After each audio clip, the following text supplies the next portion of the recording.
को जो है वो बुलाया गया। क्या कहेंगे ये किसके फरमाइशी एजेंडा था जो डॉक्टर को बुलाया गया? खुर्शीद शाह की कमेटी ने जो फैसला किया सर आंखों पे, और हम इन डॉक्टर्स की लड़ाई लड़ते रहे हैं। मैं इंसेक्ट एम्प्लॉयज की जो कमेटी बनी थी कादर मंदोखेल की सदारत के अंदर, मैं उसका हिस्सा रही और हमने बहुत इजलास की, मतलब तादाद बहुत ज्यादा थी, हम उस पर वर्क करते रहे।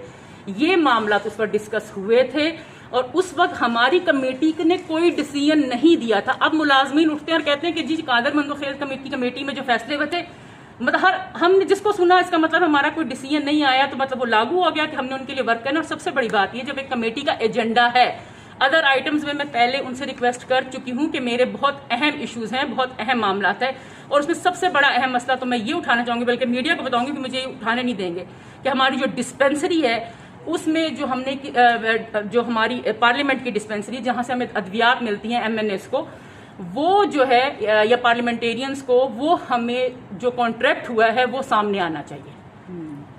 वो किस बेस पे वो कॉन्ट्रैक्ट सामने नहीं लाया जा रहा? मुझे पता चला है कि 30% मतलब कम उसके ऊपर वो अपना हमें कम के ऊपर वो हमें जो है प्रोवाइड कर रहे हैं, वो कॉन्ट्रैक्टर बना है। तो क्यों भाई, दुनिया भर के अंदर 15% जो होता है वो एक बहुत बड़ा मार्जिन होता है जो किसी के ऊपर कोई छूट देता है। तो 30% पे अगर उसने हमें ये अद्वियात हम बहुत कम बोली रखी है कॉन्ट्रैक्टर ने, तो क्या उनकी अद्वियात ठीक है? का मैडम आप कह रही हैं, मैंने पिछली दफा एक कमेटी में बात की थी कि मुझे डाउट है कि वो हमारे कोई मतलब किस वजह से वो हमें इतना छूट दे रहे, और खुद ये पॉलीक्लिनिक के डॉक्टर्स की जो है ये उन्होंने खुद कहा है, क्योंकि हम तो सबूत नहीं फराहम कर सकते ना मरीजों के, खुदा के लिए जाके बाहर से दवाई ले आए किसी और अच्छे मेडिकल स्टोर से, तो आपका मरीज ठीक हो जाएगा। तो इसका मतलब क्या हुआ?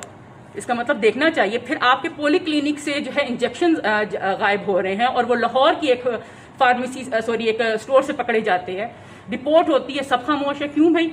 क्या ये इश्यूज अहम नहीं है? यहाँ पर ये इश्यूज अहम है कि वो डॉक्टर जो कॉन्ट्रैक्ट के ऊपर मुआयदा करके आए थे और अभी वो रोने बैठे हुए, जब वो कॉन्ट्रैक्ट करते हैं तो उस पर क्यों नहीं फॉलो कर रहे उस चीज को, और बाद में फिर उनको ये होता है कि इसी तरह से बस जो है ना चेयरमैन कमेटी के रवैये से आप नहीं, चेयरमैन कमेटी नहीं, इसलिए मुतमईन नहीं थी क्योंकि मेरी ऑलरेडी उनसे बात हो चुकी हुई थी और मैंने उनको कहा था कि सर ये 2-3 अहम इश्यूज हैं, इनको उठाना है।